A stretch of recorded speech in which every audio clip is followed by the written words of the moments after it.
पाकीज़गी माण्हू जो अधु ईमान जो आहे।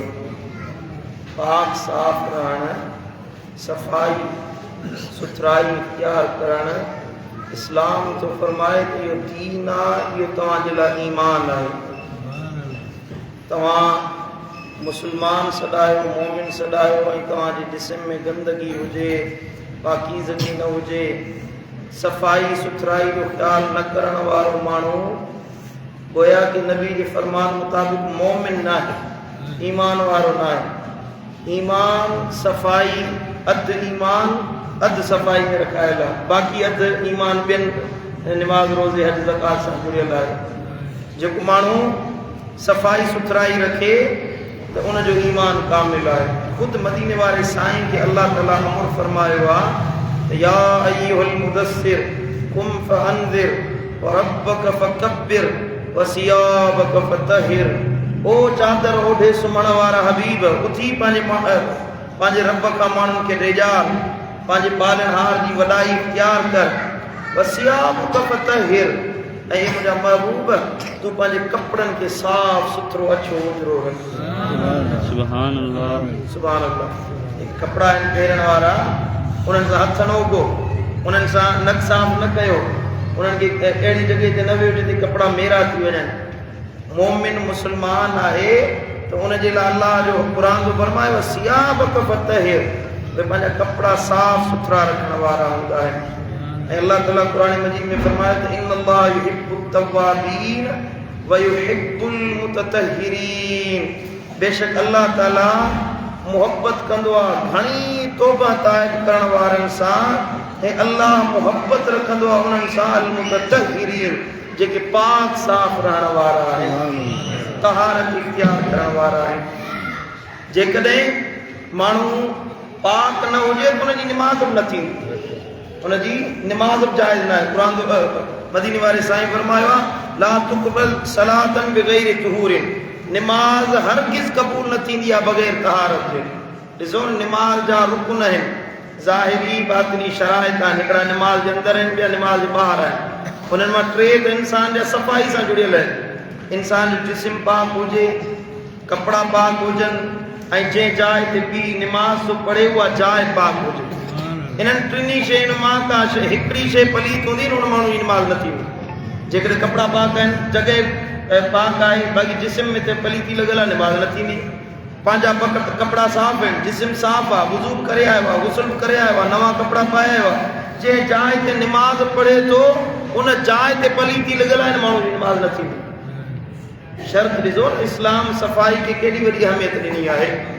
ऐं निमाज़ ते अचण वारनि जे लाइ अल्लाह तो फरमाए या अय्युहल्लज़ीना आमनू इज़ा कुमतुम इलस्सलाति फग़सिलू वुजूहकुम व अयदियकुम इलल मराफ़िक़ि वमसहू बिरुऊसिकुम व अर्जुलकुम इलल काबैन। ए मुस्लमानो, ए ईमान वारो, जॾहिं तव्हां निमाज़ जे लाइ उथो त अवल पंहिंजा चेहरा धो, ऐं ठुठुनि ताईं पंहिंजूं ॿाहूं धो, ऐं पंहिंजे मथनि जी मसह कयो, पंहिंजे भेजुनि ताईं पंहिंजे पेरनि खे धो। इहो पाक साफ़ रहण जो क़ुर सेखारे रहियो आहे। ऐं जेको इहो इन अंदाज़ में वुज़ू करे निमाज़ पढ़णु अचे, पाक तहारत इख्तियार करे, क़यामत जो ॾियारो थींदो। महबूबन करीमन सल्लल्लाहु अलैहि वसल्लम फरमायो मां पंहिंजे उम्मतियुनि खे परे खां सुञाणंदो, सो इहो फिलाणो मुंहिंजो उम्मती थी रहियो आहे। अर्ज़ कयो या रसूलल्लाह कीअं सुञाणंदो? हबीबन करीमन सल्लल्लाहु अलैहि वसल्लम फरमायो त मुंहिंजा उम्मती जॾहिं ईंदा त उन्हनि जा वुज़ू वारा 5 उज़वा ईअं चमकदार हूंदा जीअं चोटीअ जो चंड चिमकंदो आहे। वुज़ू वारा 5 उज़वा, चहिरो, 2 हथ, 2 पेर ईअं चिमकंदा जीअं चोटी जो चंड चिमकंदो आहे। सुभान अल्लाह। ऐं साईं करीमन सल्लल्लाहु अलैहि वसल्लम फरमायो त इज़ा जाअकुमुल जुम्मत फलयग़तसिल, जॾहिं अवां मां को माण्हू जुम्मो निमाज़ पढ़णु अचे त अवल गुस्ल करे ईंदा कयो, पाक साफ़ खुशबू हणी ईंदा कयो।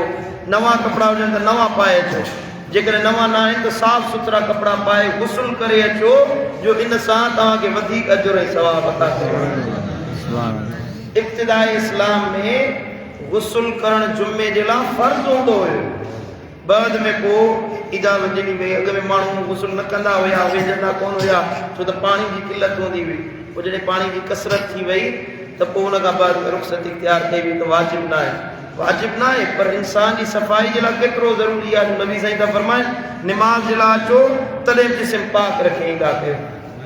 ऐं साईं करीम सल्लल्लाहु अलैहि वसल्लम फरमायो इन्नल्लाह तय्यिबुन युहिब्बुत तीब, बेशक अल्लाह ताला पाण बि पाक आहे ऐं पाक साफ़ इंसाननि खे पसंदि फरमाईंदो आहे। इन्नल्लाह नज़ीफ़ुन युहिब्बुन नज़ाफ़ा, अल्लाह ताला पाण बि सफ़ाई पसंदि आहे ऐं सफ़ाई पसंदि माण्हुनि खे पसंदि फरमाईंदो आहे। व इन्नल्लाह करीमुन युहिब्बुल करम, अल्लाह ताला करीम आहे ऐं इज़त ॾियण वारनि ॿारनि खे पसंदि फरमाईंदो आहे।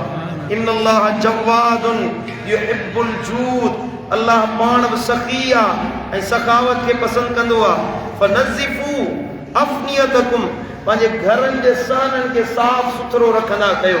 पंहिंजा घर आहिनि उन्हनि जा सहन, माण्हू औरतूं हूंदियूं न कमरनि खे साफ़ करे किचिरो वरी सहन में उछलाए छॾींदियूं या सहन जे कुंड ते ढेरी करे छॾींदियूं। फनज़िफू अफ़नियतकुम, क़ुरान तो नबी तो फरमाए त पंहिंजे घरनि जे सहननि खे साफ़ सुथरो रखो। वला तशब्बहू बिल यहूद तजमउल अक़बाह फी दूरिहा, नबी तो फरमाए त पोइ तव्हां यहूदियुनि सां तशबीह न रखो। उन वक़्त जा यहूदी मदीने जा उहे छा कंदा हुया जो घरनि जे ॿुहारी ॾेई ऐं विच सहन में किचिरो गॾु करे रखे छॾींदा हुआ। उन्हनि यहूदियुनि सां मुशाबिहत इख्तियार न कयो। तव्हां मुस्लमान आहियो, पंहिंजे घरनि खे साफ़ सुथरो रखंदा कयो। ऐं साईं करीम सल्लल्लाहु अलैहि वसल्लम फरमायो त अल्लाह ताला पाण बि जमील आहे, पाण बि अल्लाह जमील आहे, अल्लाह सुहिणो आहे, अल्लाह हसीन आहे। इन्नल्लाह जमीलुन व युहिब्बुल जमाल, अल्लाह पाण बि सुहिणो आहे ऐं सूंहं खे पसंदि फरमाईंदो आहे। सुभान अल्लाह। सुहिणा सिकता थी अचो, चहिरो साफ़ थियल हुजे। हिकिड़ो साहबी हुजे साईं करीम जी ख़िदमत में आयो त हुनजे मुंहं ते गिर्द गुबार लॻल हुयो। साईं करीम सल्लल्लाहु अलैहि वसल्लम गुस्से में अची फरमायो हिनखे एतिरो नथो मिले जो पंहिंजो मुंहुं वञी पाणी सां साफ़ करे अचे, एतिरो पसंदि न अथसि, एतिरो बि नथो मिलेसि। हिन सम्झी वियो ॻाल्हि खे त महबूबनि खे इहा ॻाल्हि ना पसंदि आहे। वियो वञी मुंहुं साफ़ करे आयो, ॿारनि खे कंगो ॾेई आयो, कपिड़ा साफ़ सुथरा पाए साईं ॾे आयो त महबूबनि मुर्की हुनखे ॾिसी फरमायो हाणे हीअ कैफ़ियत तुंहिंजी पहिरीं कैफ़ियत खां वधीक भली नज़र पई। सुभान अल्लाह। ऐं साईं करीम सल्लल्लाहु अलैहि वसल्लम फरमायो इत्तकुल लआनीन क़ालू मल आनान, साईं करीम सल्लल्लाहु अलैहि वसल्लम फरमायो ॿिनि लानतुनि कंदड़ शयुनि खां पाण खे बचायो, ॿिनि लानतुनि कंदड़ शयुनि खां पाण खे बचायो। अर्ज़ कयो या रसूलल्लाह उहे ॿ लानतूं कंदड़ कहिड़ियूं शयूं आहिनि? क़ाल अल्लज़ी यतकल्ला फी तरीक़िन नास औ फी ज़िल्लिहिम, हिकिड़ी इहा त माण्हुनि जे रस्तनि ते गंदगी उछलाए छॾे, या अहिड़ी जाइ ते ॿियो अहिड़ी जाइ ते जिते छांव में माण्हू वेंदा आहिनि, अचे सुकून कंदा आहिनि, उते अचे गंदगी उछलाए। त इन्हनि ॿिन्ही लानत कंदड़ शयुनि खां बचो। माना जेको माण्हू रस्ते ते गंदगी उछलाए, असां वटि वरी आदत आहे घणो करे माण्हू कंदा आहिनि जो घर साफ़ करे किचिरो रोड ते उछलाईंदासीं। त गवर्नमेंट जो कमु आहे, माण्हू जो आम माण्हू जो कमु न आहे, पर गवर्नमेंट उन्हनि खे रोडनि रस्तनि खे साफ़ करे माण्हुनि खे उपाउ वठणु घुरिजनि। साईं करीम सल्लल्लाहु अलैहि वसल्लम फरमायो त इहो लानत कंदड़ कमु आहे। असांजे रोडनि रस्तनि ते किचिरा गंदगी जा ढेर पिया आहिनि, त रहमत मिले ई कोन थी। असांजा शहर रहमत खां महरूम लॻा पिया आहिनि। नबी थो फरमाए इहे लानत कंदड़ शयूं आहिनि। या अहिड़ी छांव जिते माण्हू अचे वेंदा आहिनि उते गंदगी न कयो। माना जिते वेहण वारी जाइ आहे, कचहरी, यार दोस्त गॾु वेंदा आहिनि, उन्हनि जायुनि ते गंदगी गॾु कजे, किचिरो करे रखिजे, त इहो लानत कंदड़ शइ आहे, इन खां पाण खे बचाइणु घुरिजे। ऐं साईं करीम सल्लल्लाहु अलैहि वसल्लम फरमायो इन्नल्लाह ला यंज़ुरु इला सुवरिकुम वला इला अमवालिकुम वलाकिन यंज़ुरु इला क़ुलूबिकुम व आमालिकुम, अल्लाह ताला तव्हांजे सूरतुनि खे न ॾिसंदो आहे। हिते वरी हिन हदीस में बातिनी सफ़ाई जी ॻाल्हि कई आहे। जीअं ज़ाहिर खे साफ़ कबो आहे, ॿार कपिड़ा अच्छा उजरा माण्हू पाए, ज़ाहिर साफ़ हुजे, ईअं इंसान जो बातिन बि साफ़ हुजे, अंदर बि साफ़ हुजे। इन जे करे अल्लाह जो हबीब थो फरमाए अल्लाह ताला तव्हांजे ज़ाहिरी सूंहं खे न ॾिसंदो आहे, तव्हांजे दिलि जी सूंहं खे ॾिसंदो आहे, पाकीज़गी खे ॾिसंदो आहे, त हिन जी दिलि मूं अल्लाह जे लाइ केतिरी रोशन ऐं मुनव्वर आहे। सुभान अल्लाह। अंदर ज़ाहिर जी सफ़ाई इहा आहे त माण्हू अच्छा कपिड़ा पाए, साफ़ सुथरा कपिड़ा पाए, तेल कुलेल करे अचे, चहिरो साफ़ रखे, गंदगी मिटी किन किचिरे खे पंहिंजे जिस्म खां साफ़ रखे। ऐं साईं मुंहिंजा ॾंदड़ ॾे, मदीने वारे साईं फरमायो तय्यिबू अफ़वाहकुम, पंहिंजे वातनि खे ख़ुशबूदार बनायो मिसवाक सां ॾंदण सां फ़इन्नहु तुरकुल क़ुरआन छो त इहो क़ुरान जो रस्तो आहे हिन वात सां तव्हां क़ुरान पढ़ंदा आहियो अलाह जो ज़िक्र कंदा आहियो अहिड़ो माण्हू जेको ॾंदण न ॾे साईं मुंहिंजा वात में हिते बुर्श न हणे सफ़ाई न करे हुनजे पासे में को वेंदो त छट पई ईंदी बदबू पई ईंदी ॿियो न त पंहिंजी घरवारी खे त अज़ियत न ॾियो पंहिंजी ज़ाल खे त अज़ियत न पहुचायो वात जी सफ़ाई माण्हू रखे महबूबन करीम सल्लल्लाहु अलैहि वसल्लम फरमायो जेको माण्हू अवल ॾंदण ॾेई पोइ वज़ू करे निमाज़ पढ़े त अल्लाह ताला हिकु निमाज़ जे बदिले 70 निमाज़ूं जेतिरो अजर हुनखे अता फरमाईंदो सुभान अल्लाह अवल अचो त माण्हू ॾंदण ॾे वात जी सफ़ाई करे वात खे साफ़ रखो पंहिंजे कननि खे साफ़ रखो कननि जे पुठियां गंदगी लॻल हुजे बू थी वञे हुनखे साफ़ रखो पंहिंजा नीह वठो मदीने वारे साईं फरमायो त 5 शयूं अल फित्रत खमसुन फितरत 5 शयुनि में अल ख़ितान वल इस्तिक़दाद व नतफुल इब्द व तक़लीमुल अज़फार व कस्सु शार नबी तो फरमाए फितरत 5 ॻाल्हियुनि में पुतनो करणु ज़ेरे नाप अंडर शेव करणु ऐं साईं मुंहिंजा पंहिंजे बगलनि जा वार वठणु नीह कटणु नाखून कटणु ऐं उन खां बाद में मुछूं वठणु ॾाढ़ी छॾियो मुछूं वधायो मुछूं साईं एॾियूं वॾियूं स्कूटर जा साईं मुंहिंजा हैंडल लॻा पिया आहिनि पोइ चांहि पियो पीए त हुन में मख पइजी वई चांहि में मख पइजी वई चांहि पी वियो हुन अमराज भाॻाए चांहि में मख पई मख त कढी त हुन में मुछुनि मां उहो मख करे ॾे ॾियारी वरी पिणे जे लाइ लॻाई न हुया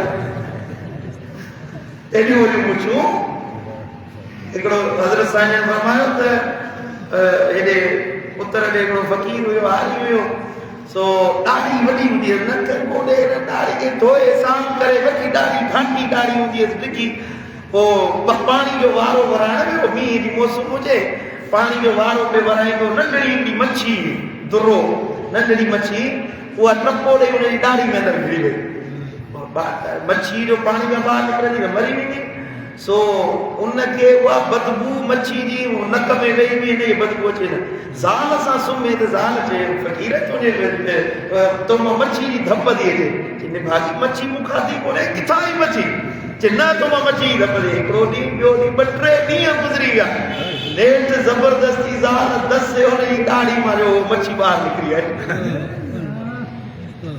सफ़ाई रखनि ई न गंदगी लॻी पई आहे त हुननि खे हुनजो ख़्याल ई न आहे सम्झो था हिन जे करे माण्हू वात जी सफ़ाई रखे ॾंदनि जी सफ़ाई रखे ॾाढ़ी रखणु सुन्नत आहे त उनखे संवारणु बि सुन्नत आहे उनखे कंगो ॾियणु सुन्नत आहे मथे जा वार रखणु सुन्नत आहिनि त उन्हनि खे साफ़ करणु सुन्नत आहे उन्हनि में जूं पइजी वञनि उन्हनि में गंदगी पइजी वञे या मुस्लमान जी सुञाण न आहे ईमान वारो मोमिन मुस्लमान साफ़ सुथरो नज़र ईंदो आहे हज़रत सैयदना ईसा रूहुल्लाह जे ज़माने में संदसि उम्मती ग़रीब हुया पोइ मेहणा ॾींदा हुया माण्हू हज़रत सैयदना ईसा रूहुल्लाह खे मेहणो ॾिननि तव्हां बुख ते था वक़्तु गुज़ारियो तव्हांजा उम्मती बुखिया आहिनि सुञा आहिनि न कपिड़ा अथनि त हज़रत ईसा रूहुल्लाह फरमायो तव्हांजे घर में मानी न आहे फिकुर न कयो साफ़ सुथरा कपिड़ा पायो ऐं पंहिंजे चपनि ते तेल हणी अचो जे काफ़र सम्झनि तव्हांखे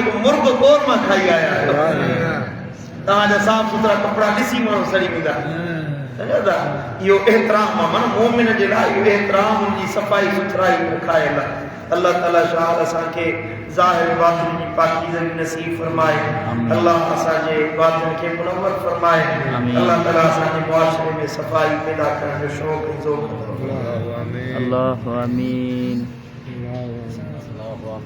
अल्लाहु आमीन अल्लाह